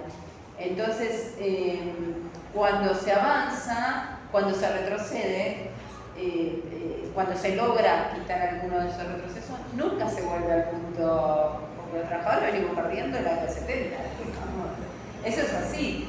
Volviendo a Temer, en el año 2017 hubo una ley de reforma laboral muy importante en Brasil, en el gobierno de Temer, y eso no lo pudo revertir, digamos, Lula. O sea, pudo hacer otras cosas para los trabajadores, política social, determinadas cuestiones, o sea, cambió, pero no es el Lula 1, digamos, ¿no? Porque tuvo que aliarse con otros sectores para poder llegar, y la ley esa, como decían hoy, esto sí, pero esto no se toca, ¿no? La ley laboral no se toca. No sé si querían comentar algo. Bueno, yo tengo como, me parece que tocaron temas que al menos a mí en lo personal me movilizan bastante, la ley de contrato actual ni hablar, la dictadura en de Blackburn es un periodo tremendo en el que uno no termina de saber ni de... Siento que ni siquiera de acercarnos a la idea de vivir en dictadura, no lo puedo ni imaginar que me resulta. Mi libro favorito es Operación Masacre, de Rodolfo Walsh, que lo leí muchísimas veces y es un estilo de literatura que me gusta mucho, así que me llevo su libro un poco para eso, y mi pregunta va un poco apuntada hacia ahí.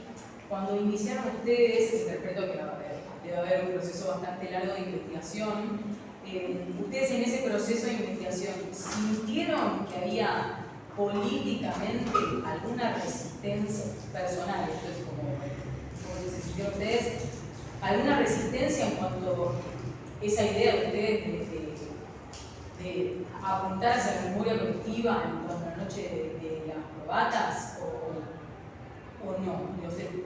¿Les costó acceder a esa información? ¿Cómo fue ese proceso? ¿Cuánto tiempo llevó escribirlo? Tengo como preguntas de ese estilo. Y en cuanto a Cintia, perdón, genial, yo te iba a hacer esa pregunta. Procedimentalmente buenísima la ley de modernización laboral, que no moderniza nada, lo tenemos todos bastante claro. A mí lo que me hace ruido, ni hablar de que me molesta, ¿qué podemos hacer en cuanto a la constitucionalidad de la ley?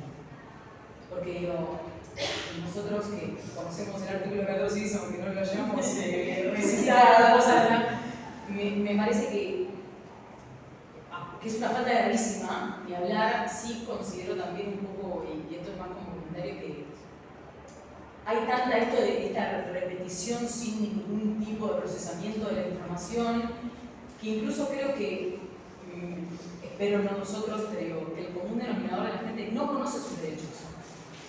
No lo sabe. Esto que decía de la Constitución y la Ley de Contrato de Trabajo de Bolsillo, me parece que hoy es un déficit muy grande en nuestro país. El resto no me importa más el nuestro. Un poco esto bueno, ni hablar de lo que dijo el compañero del individualismo, post-pandemia, que todo se complejiza bastante, pero sí me parece importante recalcar esto de no conocemos la Constitución Nacional, no conocemos nuestros derechos, motivo por el cual tampoco sabemos cómo defenderlo, porque no sabemos qué tenemos en nuestro haber. Entonces, y ahí sí, así me miran, bueno, me lo llevo a todos, ¿cómo puedes? ¿Qué considerás en cuanto a nosotros, futuros relacionistas del trabajo, que quiera, que nosotros podemos hacer para poder modificar tanto ese individualismo como empezar a pisar un poco más profundo dentro de las relaciones laborales para que se parezcan un poco más a las del siglo XX? Ahí cierro, perdón. Bueno, el libro nos tomó 3 años de investigación. De investigación y escritura, no miento. Sí, de investigación y escritura 3 años. Había un contexto relativamente favorable y nosotros, especialmente, fue nuestro 4.º libro. Tenemos un largo matrimonio, interrumpido por Weiber, él me abandonó, serio. Y este era nuestro 4.º libro, o sea, ya veníamos con la gimnasia de 3 libros anteriores, bastante complejos, 2 biografías y la crónica del asalto a la tablada, no sé si se acuerdan, el asalto al cuartel en el 89. Entonces, bueno, teníamos nuestro sistema y teníamos, sí, un contexto donde, el kirchnerismo estaba en un momento en donde estaba avanzando desde el Estado sobre políticas de memoria con recursos y donde había políticas públicas y militancia y había un reverdecer de todo el movimiento de derechos humanos. Entonces sí, había como plafón para contar esta historia y se empezaba esto que yo les decía a principios de los 90, durante los 90, la noche de las corbatas en Mar del Plata no le decía nada a nadie sabía de qué se trataba. Bueno, a partir del 2004-2005 eso empezó a cambiar y se fue incrementando.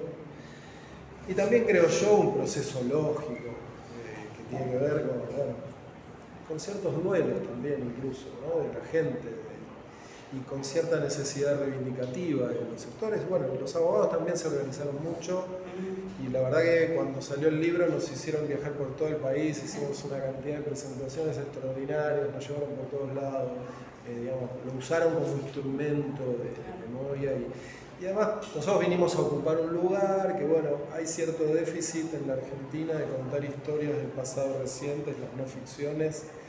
En los países centrales tienen unas producciones extraordinarias acerca de cualquier evento que haya ocurrido en el lugar, a la gente del país, etc. Acá menos. Entonces, bueno, teníamos ese hueco que nadie había contado la noche de las corbatas y es una historia increíble, muy trágica, pero también, ¿cómo podría decir sin que suene mal? Es como inspiradora desde la vida de ellos y de cómo desde un lugar pequeñito, anónimo, gris incluso, se puede hacer un montón, por la gente. Y estos abogados lo hacían y pagaron un precio altísimo por eso, en una circunstancia muy específica, entonces por eso, lo que les decía, merecen todo nuestro reconocimiento. Pero en ningún momento sentimos que había un ambiente favorable.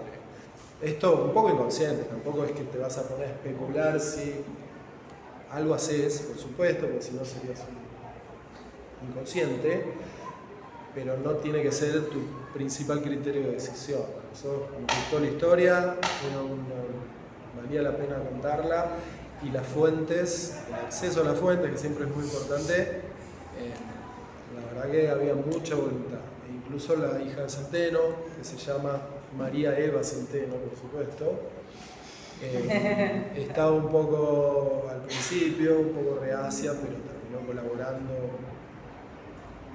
Después, bueno, pasaron otras cosas que no hacen al cuento, pero las fuentes se nos abrieron casi idealmente. Doctora, ¿es constitucional esta ley de mierda que hizo Milei? No soy doctora. No hice el doctorado. Soy abogada. Por eso hice el doctorado. No hice el doctorado. Yo estoy acostumbrado a decirle doctor. Bueno, pero bueno, el presidente se dice doctor por esa payaso. El doctorado es honoris. Bueno, es una pregunta técnica, así que te contesto técnico, perdón. Sí. Es mucho más interesante para mí escucharlo sobre eso que preguntar. Pero bueno, a ver, nosotros tenemos un sistema jurídico que en mi época de estudiante se representaba como una pirámide donde las leyes tenían una jerarquía según el órgano del cual habían emanado y la cabeza era la Constitución Nacional. Constitución, leyes nacionales, leyes provinciales. Bueno, esto hace que cualquier ley que está por debajo de la Constitución no puede decir algo distinto. Pero a partir de la reforma constitucional del 94, cambia el paradigma, digamos, de lo que es el orden jerárquico de las normas y se pone al mismo nivel que la Constitución Nacional los tratados internacionales de derechos humanos. ¿Sí? Artículo 75, el Congreso, y además, el 75.3 dice que es función del Congreso legislar de manera progresiva. ¿Qué quiere decir progresiva? Impone la realización de la justicia social, otra vez la justicia social. Si la Constitución dice que la legislatura solo puede ampliar derechos, cualquier norma que restrinja derechos está contradiciendo la Constitución. Y cuando en la reforma del 94 se incluyen los tratados internacionales de derechos humanos con la misma jerarquía que la Constitución, hay un jurista maravilloso que es Rolando Gialdino, que dice que cuando un Estado ratifica un tratado internacional, el derecho local se convierte en un hecho. Lo que importa es la norma internacional. Por lo tanto, si yo tengo el Pacto Internacional de Derechos Económicos, Sociales y Culturales, que me habla de que el salario tiene que poder alcanzar para vivienda, educación, salud, esparcimiento, vacaciones, y tengo un salario que no lo cubre, el que está incumpliendo el tratado es el gobierno, que no hace todo para lograr el resultado al que se comprometió cuando ratificó el tratado. Ese Estado puede ser denunciado ante el organismo internacional porque no está cumpliendo el objetivo del tratado. Esto pasa con esta ley. Viola el principio de progresividad y no regresividad, o sea, solo podés ampliar derechos y no podés quitar. Viola el 14 bis, viola todos los tratados internacionales de derechos humanos y los convenios de la OIT que conozcamos. Esto también lo vimos de alguna manera durante el macrismo, por ejemplo, y apelamos a la instancia internacional. Ahora hay un montón de denuncias hechas en Naciones Unidas, en la OEA, en la OIT, contra el gobierno porque incumple.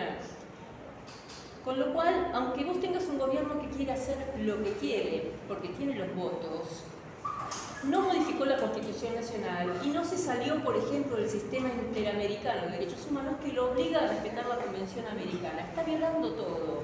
Está bien, ya escuchamos que el convenio quiere reformar la Constitución, que el gobierno quiere reformar la Constitución Nacional. Veremos. Por ahora no lo hizo. Por lo tanto, esta norma, en todo sentido, porque quita derechos, viola la Constitución Nacional y los tratados internacionales. Por lo tanto, esta norma es inconstitucional. Ya tenemos 6, 7 fallos de diferentes tribunales del país diciendo que varios de los artículos de esta ley de modernización son inconstitucionales. Ahí va a terminar todo en la Corte Suprema de Justicia de la Nación, veremos qué resuelven los cortesanos, pero lo cierto es que un camarista te diga que no se puede pagar una indemnización en cuotas porque va en contra del derecho de propiedad, de la protección, del carácter alimentario, de la indemnización y demás, no es poca cosa. Por lo tanto, no es que se puede dictar cualquier ley, ¿sí?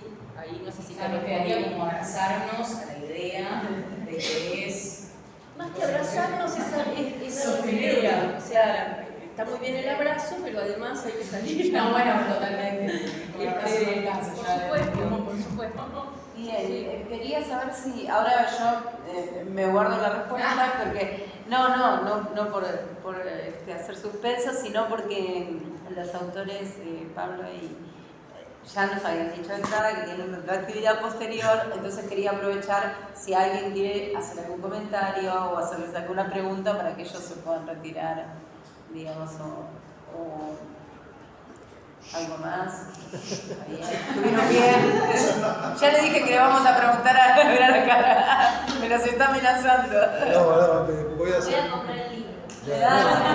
No sé si lo vas a encontrar.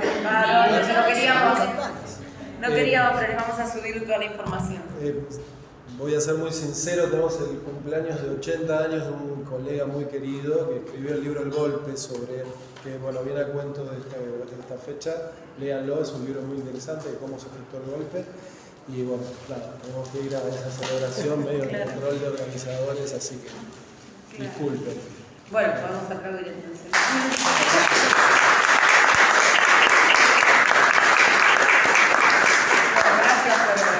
Por favor. Y estuvo muy bueno. Te contesto ese y me voy yo también, porque tengo una clase. No, Igual se quedan ustedes, hay que seguir trabajando. Yo tengo una clase en otro...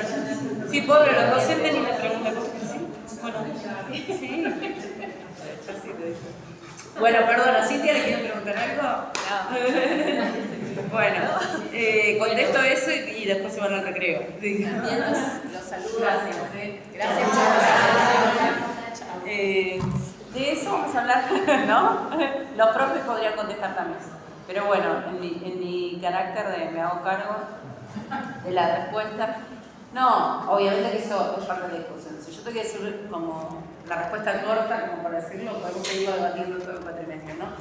Pero un poco es para nosotros, para nuestra mirada del mundo y la que vengo transitando en esta facultad hace 25 años, que los graduados se hagan cargo de su profesión. O sea, que se hagan cargo de su profesión, que no es recursos humanos sin pagar, digamos. O sea, es la profesión de relacionistas laborales, ¿no? Y la profesión de relacionistas laborales, uno puede ejercerla en un puesto de los mal llamados recursos humanos, ¿no? Pero también puede ejercerla en muchos otros sitios, digamos, ¿no? Ni hablar de cuestiones éticas, porque en todas las profesiones hay dilemas éticos, ¿no? Entonces, no quiero tampoco ser... no quiero cargarnos a nosotros solo los dilemas éticos, porque en todas hay dilemas éticos, ¿no? Pero sí, como estamos entre nosotros, por más que estén grabando, pero quiero decir, sí nos merecemos una reflexión sobre cuál es el rol que nosotros tenemos como profesionales en los distintos espacios. Por ejemplo, en esta charla que yo les conté, que dimos, que vinieron los trabajadores de la FOR y no sé qué, bueno, muchos de ellos cuentan, o sea, los que señalaban a los trabajadores eran los gerentes de personal. Eso no quiere decir que, no como se dice, muchos de los eclesiásticos, por decirlo, fueron cómplices de la dictadura. Bueno, muchos murieron también, o sea, no lo voy a decir todos los gerentes o todos los... No estamos diciendo eso, pero sí es cierto que es algo para pensar. Y hoy mismo, muchas veces, si no lo hacen, es algo que debieran hacer, seguir los conflictos laborales, no digo por las estudiar cada uno, porque es inviable, digamos, por una cantidad de tiempo limitado que tenemos, ¿no? Pero saber qué está sucediendo, digamos, saber tener una idea, ¿no? Cuando uno ve eso, muchas veces fíjense que quienes salen como contra los trabajadores son muchos profesionales de recursos humanos, que salen a ser como, perdón la expresión un poco académica, pero más papista que el Papa, digamos, ¿no? Entonces, no, yo no soy de los que demonizan la profesión, digamos, ¿no? Que muchos sí, sobre todo acá, ¿no? Acá todos sacan cartel de progresistas y dicen que RT tal cosa, RT tal otra, ¿no? Digamos. Entonces, yo no hago eso, yo soy orgullosa profesional, licenciada y profesora de relaciones del trabajo, lo reivindico como tal, pero sí me parece que eso, mencionar recursos humanos como expresión, no como puesto de trabajo. Digamos, puesto de trabajo es un puesto que tenemos que ocupar. A mí no me interesa, pero yo quiero que haya muchos graduados en oficina de personal, de gestión de personas, o como le quieramos llamar, ¿no? Pero no recursos humanos, porque fuimos como naturalizando esa expresión que hoy encontrás estos conflictos de izquierda. O sea, recursos humanos ya todos sabemos qué es. Yo ahora estoy dando un par de materias de secundarios que se llaman organizaciones y administración. El otro día les cuento por qué otras, porque dejaron de existir básicamente. Y esas materias no hay un manual que no diga recursos humanos. Entonces yo siempre digo a los estudiantes, bueno, ustedes pueden decir como quieran, ustedes pueden decir como quieran, pero yo no hablo de recursos humanos. O sea, no es que les voy a penalizar, que digan así, porque los manuales dicen eso, no hay forma, digamos, todo lo que quieran la administración o organización. Pero digo, ¿cómo se naturaliza? Igual vamos a tener una unidad, enfoques para discutir estas cosas, pero quiero decir, ¿por qué es una respuesta o una respuesta abierta a tu pregunta? Porque la lógica de recursos humanos, más allá de lo deshumanizante, y yo no lo quiero naturalizar, de decir que los humanos somos un recurso más, o un capital más allá de eso, que no lo somos, la lógica de recursos humanos lo que hace es individualizar, o sea, ¿cómo se resuelve el conflicto? Ustedes lo tienen en un montón de materias, y yo las tuve en ese momento. ¿Cómo se resuelve el conflicto? Ahora estoy estudiando de nuevo para esta materia. ¿Cómo se resuelve el conflicto? Liderazgo, comunicación, más o menos. Negociación colectiva no, desde la lógica de recursos humanos no. Liderazgo, comunicación, coaching, clima laboral. Ahora, eso es mentira, ¿no? Obvio. Que si yo tengo un mal liderazgo, si tengo problemas de comunicación, las cosas no funcionan, etc. ¿No? Pero, ¿qué está falsando ahí? El conflicto laboral. O sea, el conflicto laboral no es parte de la agenda de recursos humanos. O sea, que el trabajador tiene intereses diferentes y quiere tomar sol con el gato, yo no tengo gatos, digo, quiere tirarse al patio, tomar sol con el gato y trabajar menos horas, ¿no? Y con eso vivir bien, no está en la agenda de recursos humanos. Porque si yo te ofrezco algo, tenés que trabajar más, digamos, y no sé qué. Entonces, quiero decir, como problematizar eso, ¿no? Problematizar cuál es nuestra profesión, jerarquizarla estoy spoileando. Esto es parte de lo que nosotros empezamos a trabajar como en la unidad 1, que tiene que ver con la profesión, qué es una profesión, sin ponernos ahí en sociología de las profesiones, pero discutiendo eso. Por supuesto que no es el mismo mundo de la data. Yo no quería intervenir mucho porque obviamente tenemos invitados que dedican su tiempo a venir aquí. Pero bueno, claramente no es el mismo mundo que la década del 40. El mundo no es el mismo. O sea, nosotros seguimos pensando, ¿no? De última, soluciones, o nuestra profesión es parte de eso, de ese mundo también. Entonces, no quiere decir, por lo menos ahí sí es una perspectiva política, ideológica, no necesariamente partidaria, que, bueno, listo, como ya el fin de la historia, como decían en la década del 90, ¿no? Fukuyama era un historiador que había dicho el fin de la historia cuando cayó el comunismo. Bueno, ahora ya está, capitalismo para todos y todas, listo. Esa era como toda la discusión de ese momento, la década del 90, no me acuerdo cuánto es el libro de Fukuyama, ¿no? Sí, final de los Más o menos a mi amigo el historiador. Pero, ok, hay historiador inconcluso, pero historiador frustrado, no diría, me suena feo. Inconcluso está como, bueno. Puede ser como, yo digo, literatura va a ser mi carrera de la jubilación, la tuya puede ser historia. Bueno, hablando en serio, no en serio, o sea, obviamente seguimos pensando, vamos a seguir discutiendo, obviamente es el primer día, entonces bueno, pero hay tensiones en todo lo que decimos, no es lineal, ¿no? O sea, ¿por qué la gente o el pueblo vota o no sé qué? Bueno, hay algo ahí que no estaba funcionando, porque, digamos, evidentemente masoquista no es, digamos, ¿no? Entonces, hay algo ahí que tiene que ver con eso, y para mí, a nosotros, pero digo para mí porque vengo batallando de que era estudiante de ustedes, es importante como eso, ¿no? Jerarquizar la profesión y ponerla en el centro y que nadie nos venga a decir qué es lo que tenemos que decir o qué es lo que tenemos que hacer con nuestra profesión, digamos, ¿no? O qué es lo que podríamos hacer, ¿no? Correr el límite de lo posible también. Entonces me parece que ahí sí tenemos un rol, el que lo quiera tener, digamos, ¿no? No puede ser, bueno, yo me quiero dedicar al mundo corporativo y está perfecto, digamos, ¿no? Justamente necesitamos mucha gente de todos lados que tenga como esa visión, pero sí es bastante eso, ustedes mismos lo vieron, o sea, casi nada, por ahí un poco de vergüenza también del primer día, pero que casi nadie sabía que les nace, yo sospecho que de Centeno, ¿cuántos sabían de verdad? Ahora no políticamente correcto, lo básico, vos y un par, ¿no? O sea, ustedes hicieron derecho, o sea, digo, hay algo que por eso lo dijeron en su momento, pero bueno, pasó de largo, pasó rápido, ¿no? Digo, eso. Entonces, ahí hay algo que no nos está quedando. Entonces, que tiene que ver con esas discusiones que hacen el fondo de la cuestión. Si hoy van y se copian todo el día, si no trabajar hace un año, pues van y se copian todo. Acá saben que se van a copiar, están muertos con nosotros, porque somos unos hinchas totales. Así que nos van a pasar ahí algunos, por ahí, no mucho. Gracias por publicitarnos de esa manera. ¿Sí?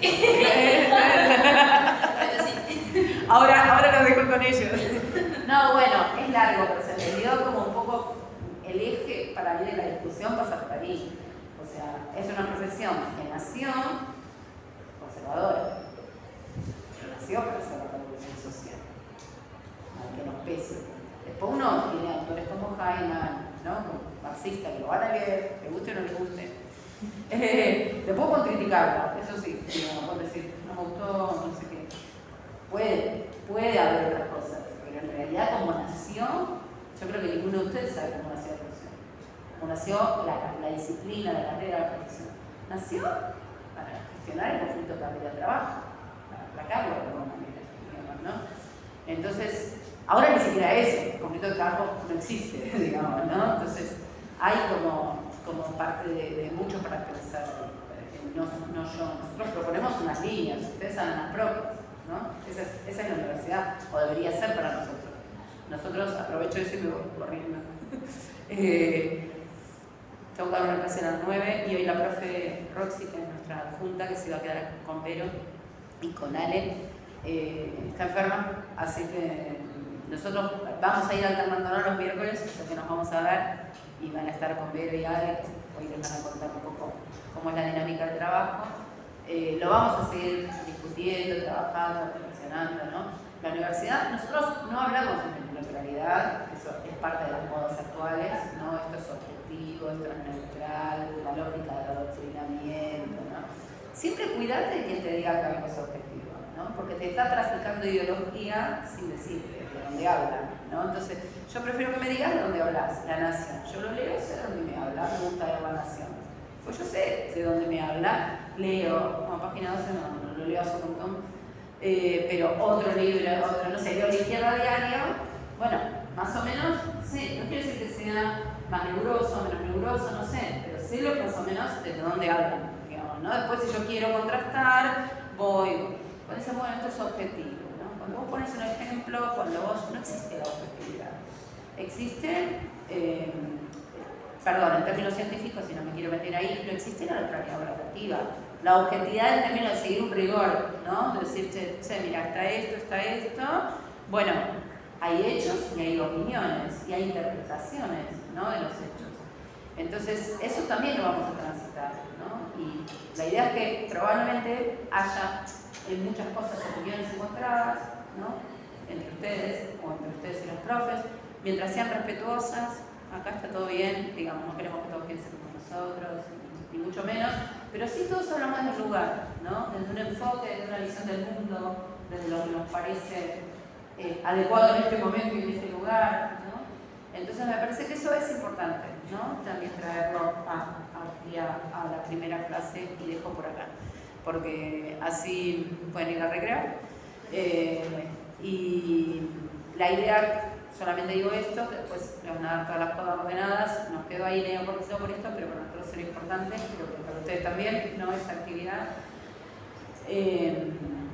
Es súper importante que, salvo excepciones, que después les digan, no, mira, salgo en la UNB tal hora, no sé qué, que vengan temprano, que cumplan el horario del recreo, ahí nos ponemos un poco policía, porque la idea es que se vayan a las 10 y que tengan tiempo para el trabajo asincrónico y no que empiecen, entro, salgo, digamos, que tengamos como un espacio de trabajo común, ¿no? Y que se trabajen las clases, y la idea es que las clases sean muy poco expositivas. Obviamente algunas cosas siempre hay que ordenar de la bibliografía, pero no que venga a hablar 2 horas desarrollando los textos, porque no intentamos que eso no suceda, ¿no? Pero bueno, dejo por acá y después, ahí no sé a qué hora, a las 9.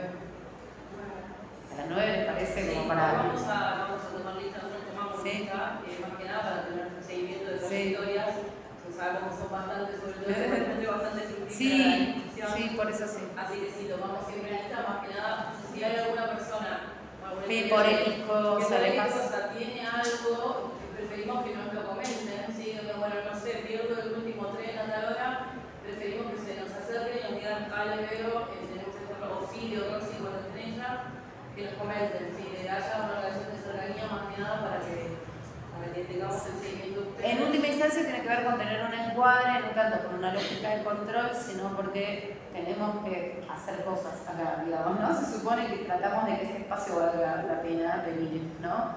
Gastar el dinero, tiempo, etcétera, llegar tarde, pasamos temprano el otro día. Bueno, la idea es que nosotros tratamos de trabajar en el backstage, digamos, para que acá haya cosas para hacer, para que haya actividades para hacer. Entonces, eso es difícil si no, eso, si ustedes no están, o sea, si no hay un núcleo un día 4, otro día 5, se da cuenta, o sea, la idea es que eso, que puedan ir construyendo la cursada en la clase, digamos, ¿no? Todos faltamos alguna vez algo, pero digo como lógica. Bueno, eso es todo de mi parte. Bueno, bienvenidos y bienvenidas.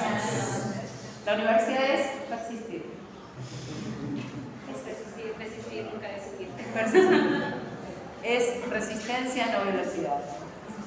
Persistir. O sea, no hay gran cosa. Vaya, nos vemos a las 9. Bueno, me voy volando, chicos, que me tengo que ir a la clase. ¿Les gustó? No, voy por nariz. Otra vez, ¿Te gustó? Bueno, gracias.